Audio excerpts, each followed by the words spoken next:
I think it is safe to say that after the release of Mega Man X7, fans had little to no faith in the subseries anymore. Though, let's be honest, Capcom in 2003 was kind of garbage, with releases like Devil May Cry 2, Mega Man Battle Network 4, and Dino Crisis 3 to name a few. Well, in 2004, we were given two Mega Man X games. The first one was Command Mission, which was released in July, and the other game was the new mainline Mega Man X title, Mega Man X8.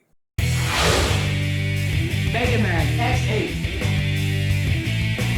Mega Man X8 is a weird game. Some would think that they would go back to making a 3D gameplay style for the X series, but instead they went back to the 2D formula that the Mega Man franchise is well known for. Though it was probably for the better, even if I think a 3D Mega Man X game could work. The development of X8 I feel is about the same as Mega Man X7, where we don't know a whole lot about it. All we really know about is that the development team of X8 didn't want to make a 3D game, but rather a 2D game with a 3D graphical style, like what Inafune told the team who was working on Mega Man X7. X8 is also a game that didn't sell well. It's not a particularly weird game, but you do have to somewhat go out of your way to find it at a retro game store, which is the main contributor for it being a hidden gem, you can say, of the Mega Man franchise before the release of the second Legacy Collection. Mega Man X8 is one of those X games I rarely, if ever, replay. I played it around the same time I finished Mega Man X7 in 2021. I would look back on the game with good things to say, but would never really go past that. But today is going to be different. I'm going to go through every inch of this game, looking to see if I still think it's a good game or the game that ended the X franchise. With all that out of the way, let's jump into the last mainline X game. The setup for Mega Man X8 is that after all the Maverick activity and damage to the Earth, mankind built a space elevator to be able to colonize the moon, which was called the Jacob Project. There are also a new generation of Reploids created with the ability to use DNA change, the same ability Axel has. When the game starts, we see that Vile is back from being dead with a new green paintwork added to him. He has kidnapped the head of the Jacob Project, Lumine. He has also sent 8 Mavericks after us, so it is now the job of X, Zero, and Axel to defeat the Mavericks and save Lumine. This game's setup feels a lot more similar to what we expect from the Mega Man X games, which is not inherently a bad thing whatsoever, but it's just one of those reasons where this game just feels weird after X6, X7. But it's so weird when given all the problems that X7 has, I think its setup was a lot more intriguing than X8. One thing I wish they explained in this game was how Axel was allowed to be a Maverick Hunter. In X and Axel's ending in Mega Man X7, Axel was trying his best to become a Maverick Hunter, but X, being the asshole he is in X7, didn't allow it. So having an explanation for how Axel became a Maverick Hunter would have at least made him being part of the team in this game make more sense. But that's really about it with the setup. The gameplay is something we should all be used to when talking about a Mega Man game. You got the running, you got the gunning, you got the jumping, you got the dashing, etc. They removed crouching in the game, which is something that I am actually not that hung up over being in a Mega Man X game, since it really didn't offer much in terms of the gameplay experience, and it was in pace-breaking moments of the game when I typically want a at-your-own pace or fast-paced experience when I play a Mega Man X game. Just like in X7, you have 3 playable characters in this game: X, Zero, and Axel. X is the same he has always been, but with the added benefit that he can air dash, which is something I'm pretty sure I forgot to mention in the X7 video. Zero is the same that he has always been. The only differences I can think of with him are that he has different saber swing animations, and he has a shorter dash than either X or Axel. But other than that, he is Zero. Axel is the most interesting character of the 3. In Mega Man X7, Axel didn't really have much of a difference between him and X. All he had going for him over X was that he can hover for a bit and could transform into an enemy he shot out. But other than that, Axel was weaker than X because of the lack of charge shot, unless you had his explosion gun, the G launcher, as well as the fact that X had the glide armor. But in X8, I think they changed Axel enough to make him stand out from X. Axel has kept the hover and copy system from X7, but is made better in X8. The hover travels a little more faster than an X7, which makes it something you actually want to use during platforming, and the copy system was reworked. Axel doesn't need to charge up his shots to gain the ability to copy a robot. You just press the special weapon button and he shoots bullets that can take the DNA of the robot he killed to turn into one. You also don't immediately turn into one as soon as you get it. It becomes a part of your special weapon arsenal, and you can turn back into Axel's regular form with the press of the character switch button. While I wouldn't normally play as a robot as Axel, I do think the improvements that were made to it make it something I don't mind being in the game whatsoever. One thing I was worried about when playing X8 after X7 was that the characters were gonna feel super slow and not all that fun to play. But I honestly think that this is the best handling X title. The characters walk at a moderate speed, dash is not slow and is immediate compared to the PS1 titles in X7, and the way the characters feel when platforming and attacking just feels so nice. If they make another X title in the future, they should definitely take notes on this game in terms of its gameplay and how the characters feel to control. One other thing they kept from X7 was the character switching mechanic. It works the same as in X7, where you press a button and then you play as the other Maverick Hunter you chose for the stage. But in X8, there's more to it than just switching to be a different character. Characters during stages don't lose health when they get hit. They get a red bar in place of the typical yellow bar. So when you switch to a different hunter, the red bars will turn into typical yellow bar, healing the hunter. You can also rescue the current hunter that was grabbed by the enemy by switching to the next hunter. Not the most major changes, but I do think that they incentivize you to want to use the other characters you selected. In terms of new things that are brought to the table, X8 has a double attack feature. There is a bar next to the health bar that, when it's full and both members of your team are not dead, you could perform a double attack that just decimates an enemy's health bar. But if your teammate is down and you fill the bar, it brings back the downed teammate. Nothing super substantial of a mechanic, but I do like it in this game. It can help a lot. The final new mechanic in terms of gameplay is the navigator system. There are 3 navigators to choose from before starting a stage. You still have Alia at your side, who is a balance of enemies and room layouts, but you also have Palette and Lair. Palette is better suited to help you with where you can find hidden items and all the secrets in the stages, which made her the most useful in terms of the item game run I did. And Lair is more knowledgeable on the bosses and how they function, which made her the one I used when I did the casual run. I also like that you were given the option to have no navigator, which is something that honestly should have been in the previous X games that had Alia. I overall think that the gameplay feels and additions of Mega Man X8 are at worst nothing super deep in terms of additions, but at their best is one of the best feeling Mega Man games I have played, alongside the Mega Man Zero games and Mega Man 11, which is high praise thinking about it, since I think the Mega Man Zero games are some of the best feeling 2D platformers I've ever played in my life. But let's just move on from the gameplay already.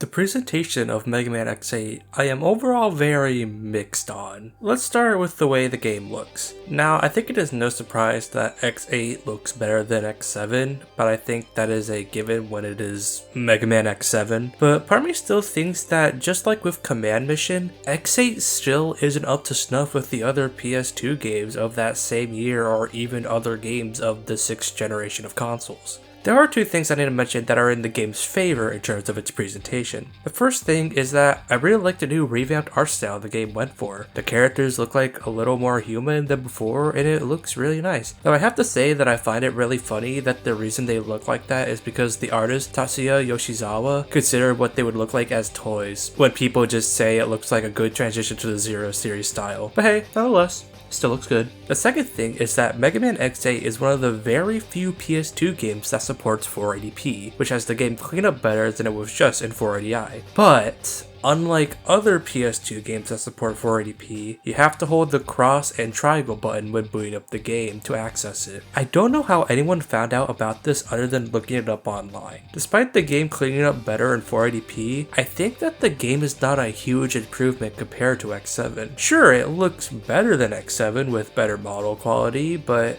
everything surrounding the characters doesn't look as appealing with them being very pixelated and jaggy looking. I also am not a big fan of the color palette in this game. It looks very dull compared to the previous X games and makes the already not great looking environments look more unappealing than before. The cutscenes in this game go for the X7 approach of having the characters stand around and talk while there are text boxes on the top and bottom screens. And I honestly think that this is barely an improvement over the cutscenes in X7. There is really only one reason as to why the cutscenes are better than X7 aside from the way it looked, which is that I think X8 has the second best acting in the X series and probably the third best acting in the overall franchise, with Maverick Hunter X and 11 being better than X8. I think the casting is really well done in this game. Jeffrey Watson works well as Axel, giving him a young sounding voice but not going too far like in X7.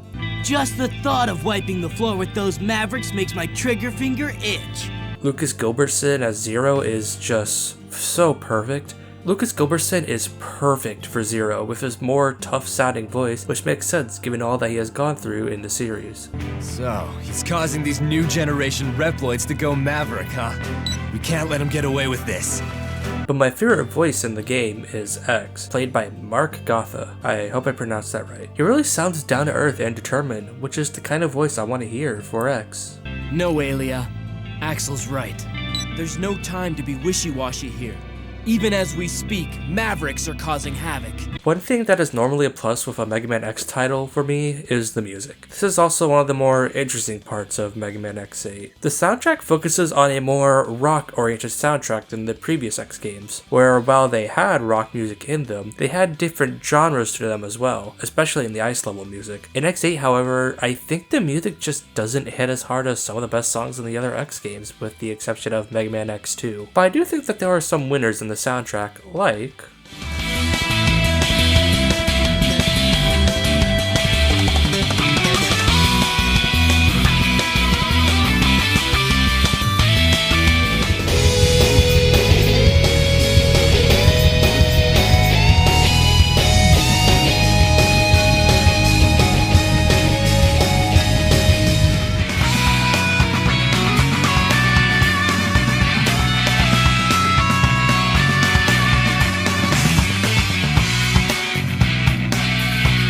the level design of X8 is honestly gonna be the hit or miss part of the game if I had to guess for most people playing it. X8 I would say has not the worst selection of stages in the franchise. The honor goes to X6 and X7, but I think that this one suffers from gimmicks the most, and that is honestly not a good thing. I don't mind a level having a gimmick in it. In fact, one of my favorite levels in all of Mega Man is Cyberspace from Mega Man X4, where the defining gimmick is to speedrun the stage to get the collectibles. It is really fun, but I don't think they work for the best in Mega Man X8. I'll go through each stage from the one I like the most to the one I hate the most. The best stage in X8 is Dark Mantis' stage. The gimmick of the level is that the lights are out, and there are searchlights looking for you. If you touch the searchlights, the enemies will come after you. I don't mind this gimmick whatsoever, since it doesn't really hamper much with the experience of the level. You get caught, defeat some enemies, and then just continue. It's not a mind-blowing level whatsoever, but not a bad one. The next level is Bamboo Pandemonium, where the gimmick of the level is keeping the ride armor for as long as possible and using it to get to the alternate pathways and upgrades for the Maverick Hunters. Ride armors have always been in the X series since the first game, so I don't mind the gimmick whatsoever and can be fun, except for getting the items, but we will get to that later. I would say we hit the okay levels, but there are really only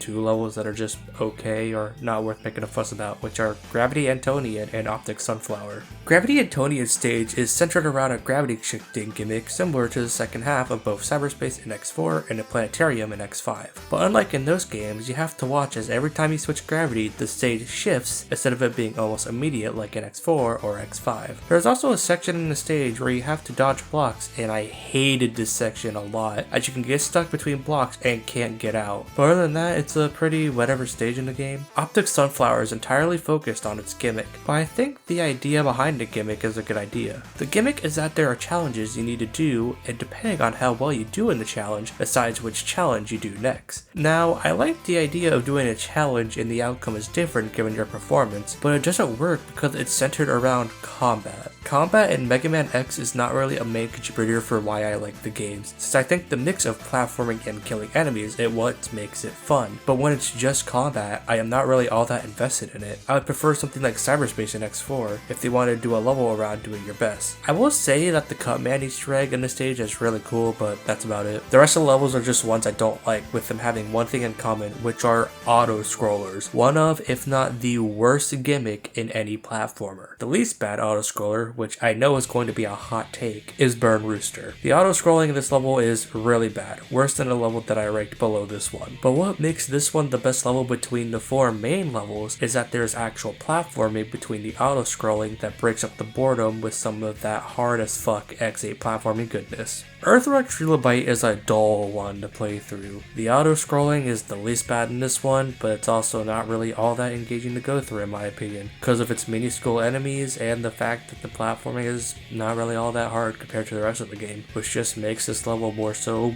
boring than anything. Gigavolt Manowar is one where I can see why people call it the absolute worst level in the game, but I don't think that anymore. It's an auto-scroller on a bike, where you can't control the speed, unless you boost constantly with the items you pick up. But what makes this one better than the last level I have on this list is that if you do it right, this level can go by quickly, which is why I don't really call this level the worst one in X8. But But the worst level in this game, in my opinion, is Avalanche Yeti. He is nothing but the ride chaser for the entire stage, just like Gigavolt Manowar. But unlike that level, where if you know what you're doing, it can be done very quickly, you have to spend 5 minutes in this autoscroller that wants you to make jumps that you can't see where to land and deal with mid-bosses that are more so annoying than anything. You know what, no, maybe this level is some of the worse than some of the X6 and X7 levels. The levels in this game kill the replay value for me, since they are centralized by their gimmicks more so than anything, which wouldn't be bad, but if the gimmicks aren't fun to go through, then why play the levels again? The bosses in Mega Man X8 are honestly a highlight for me. They aren't the most in-depth bosses in the series, but what makes them work for me is that they were given a new mechanic that makes them differ from the previous Mega Man X games, which are desperation attacks. When they have 1/3 of their health bar left, they will pull a strong move or alter the arena to give you a challenge. In terms of strong moves, there is Bamboo Pandemonium's Punch Attack and Dark Mantis' Slashes. For stage altering moves, there is Bird Rooster's Fire Pillars and Avalanche Yeti's Snowstorm, which alter how you fight them by needing to avoid the hazards. I think this is something that should stick around in the next X game, as they made boss encounters more interesting. The one thing about the bosses that I'm not really a big fan of is the long invincibility frames they have.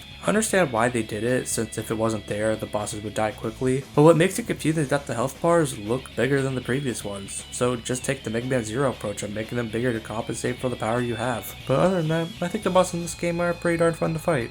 Now let's talk about the item game of Mega Man X8, which is probably the most interesting item game in any X game to date. What makes the item game in X8 unique is that you don't get the items in this stage immediately, instead you have to buy them once you found them in the stage, which is a natural segue into the shop system in Mega Man X8. In X8, you'd collect chips in the stages by defeating enemies, fighting items, or by beating the bosses in the levels. The reason you want to get chips is that upgrades in this game cost chips. Heart tanks, sub tanks, and the weapon tank are not something you find in the stages anymore. You instead buy them in the shop, which is interesting to think about. They also removed the EX tank in this game, which is much appreciated since I never really liked that upgrade, and of course there are 2 armors in this game, similar to X5 and X6, those being the Icarus armor and the Hermes armor. The 2 armors are pretty similar in terms of looks, but they function differently. The Icarus armor is more focused on giving you offensive and defensive capabilities, like having the body parts have the damage you take, and the buzzer parts allow you to shoot a gigantic laser when it's fully charged, while the Hermes armor is more focused on mobility with functions like making you invincible when dashing with the foot parts or having a faster charge shot with the head parts. I was more of a fan of the Icarus armor than the Hermes armor, but the Hermes armor isn't bad whatsoever. But how was the process of getting all the upgrades in this game? If this video was made a few years earlier when I was first making reviews in 2021, I would have never figured out how to get all of the items in this game, since they're almost all over the place. But thankfully one of my friends, Protector of Memes, sent me his most optimized route for the game, which I used for this video. There are 2 things you find in the stages of X8. You find either the light capsule or a rare metal, which unlocks more upgrades in the shop. There are typically 4 things to collect in a stage, with the exception of Gigavolt Manowar, so you typically start with that stage. Now, while this run is optimized, I think the process of getting everything is still very tedious. Almost every stage in the game requires certain characters, certain abilities, or a need to run through the stage again. Burn Rooster requires both X and Axle for 2 rare metals and a light capsule, but you also need 0 for the 4th rare metal that is in that stage. The next stage that is more complicated than it should be is Bamboo Pandemonium. You need Axle to copy a certain Reploid to grab a rare metal. You also need X for both a light capsule and a rare metal, but then you also need to keep the ride armor till the end of the level, as well as have the spike barrier to be able to get the last rare metal in the stage. The stage that is ruined by needing to grab everything in my opinion is Optic Sunflower. Like I said in the level design section, this stage is going from challenge to challenge with minimal platforming in between levels. But with getting 100% in the game, you will need to replay the stage for a second time because you need to get a rare medal for being almost perfect in all the challenges. But there's another rare medal that you can get by getting a perfect ranking in every challenge. This type of item collection is in almost every stage in the game, and it just feels tedious more than anything. Something I didn't really feel in the first 5 Mega Man X games, or even a Mega Man X7 for that matter. The process of getting everything in this game took about the same time as my casual run, and I was skipping the cutscenes in the 100% run. Needless to say, I do not recommend getting everything in X8. It is a soul-draining experience alongside getting everything in Mega Man X6. But if you really want to do it, here's the guide my friend sent me. It tells you everything you must do. The story of Mega Man X8 is an interesting next step for the Mega Man X series. In Mega Man X7, a new generation of Reploids was teased with the existence of Axel, since he was the prototype for the next generation of Reploids. But in X8, the new generation of Reploids is in full effect, with these new generation Reploids being able to go Maverick at will, because they got the DNA of Sigma inside of them, which makes me really wonder how do these new age Reploids have Sigma's DNA to begin with. But I do think it is nice that Axel doesn't have the will to go Maverick because he is a prototype. There are some cool things in the story of X8, like how Zero wants to just turn Sigma to scrap since he was used by Sigma in the first 6 X games, which is believable. Vile is in this game, and I honestly keep forgetting that he is in this game. I don't know if this is a hot take, but I honestly do not care for Vile after X1. He worked well in X1 as a way to show X getting stronger by the end of the game compared to the beginning of the game. In X3, Vile was only there to kill X, and it's basically the same thing here in X8. People say he is basically Boba Fett, which is true, but because of the fact that he is not meant to be a character to give a damn about, he is a cool guy first and foremost, not this character that we have to follow and really care about who he is and what he is doing. All the interesting stuff in X8 is the beginning of the game and the end of the game, but I can't really talk about the end of the game in this section because I like to save it for when I talk about the finale of the game. So all I will say to cap off this section is that I think X8 as a story is one that doesn't really captivate me for the most part, but I do like the new stuff that it is trying to do. Now we have reached the finale of the game, where we get the final batch of levels heading up to the moon. The first level is the Jacob elevator, and I think that this is one of the worst levels in not only X8, but in the X series. It is nothing but you going up an elevator and fighting enemies. I wouldn't mind something like this if it was a short burst to relieve you from the platforming of a regular stage, but it's nothing but this elevator for minutes on end fighting the most defeatable enemies, which just makes the whole thing feel boring. But I do like how you fight Vile at the top, even though he should have died here and never come back in the final stage, but whatever. The second stage is, lo and behold, the boss rush stage. I have said this in almost every Mega Man video I have done, and I will say it again. Stages that are just the boss rush are always going to be the low point of the final levels, because it's refighting bosses that you already fought before, and in X8 they last longer because of the invincibility frames. I will say that I am glad that it is a separate stage from the final boss, but that is honestly about it. I don't really have much to say on the boss fight against Sigma in quotations, other than he was pretty hard. The final level is definitely the best level in the game. It gets my vote for the hardest level of the game, with you needing to defeat the Kami boss that turn into Sigma and needing to platform in rooms full of spikes, which is oh so satisfying to do. I guess the only critique I have is that I don't like having to fight Vile again. It just further proves to me that it would have been better if he was destroyed after the Jacob elevator. You then meet up with Sigma after being mentioned in the cutscenes between levels, and seeing copy bots turn into him, but he looks majorly different from before. I don't know if this was intentional or not, but I like that he looks like this. It shows that coming back as many times as he has is really starting to put a hold on his body, which makes him look more incomplete than what he looked like in X6. We're gonna exclude X7, right?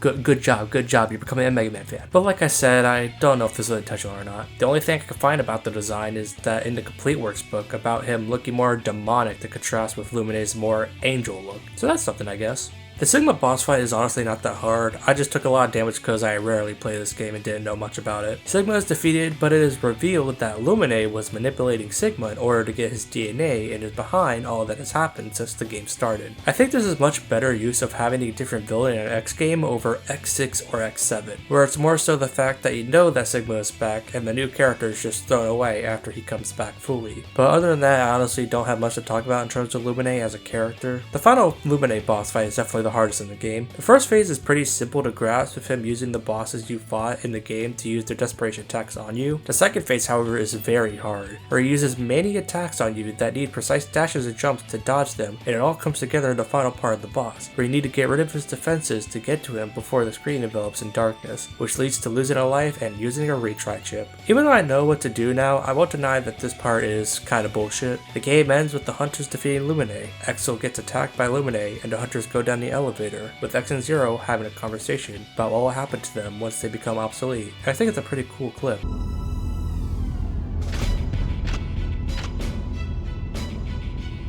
Anyway, X. Even if we Reploids are destined to join the scrap heap when that evolutionary step does come about, we still have to fight, not only against Mavericks, but against our own destiny as well.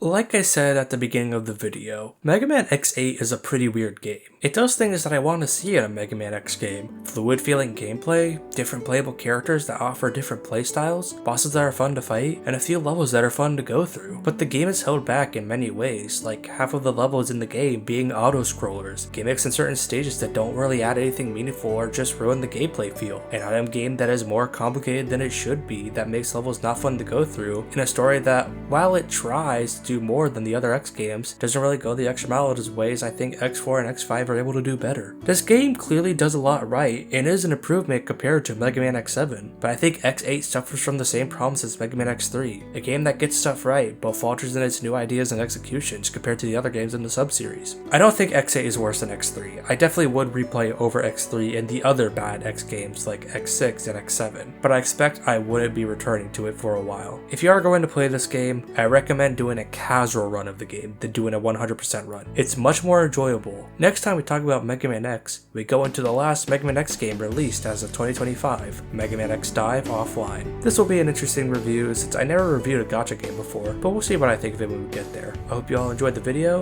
and as always, have a nice day.